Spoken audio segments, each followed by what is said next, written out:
Yep, my son's 2005 Chevy Cobalt. Wait till you see what he has to do to take this car to work, because it's the only vehicle he has while he waits for GM to finish the recall.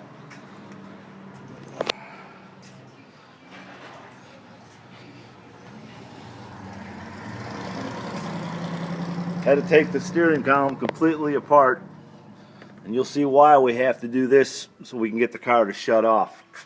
Go ahead, Steven, fire this thing up.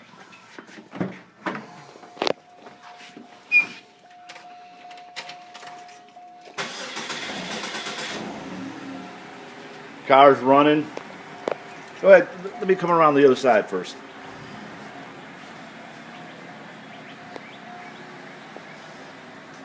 Ignition key is on, car is running. Go ahead, shut her down. Show her what we got to do.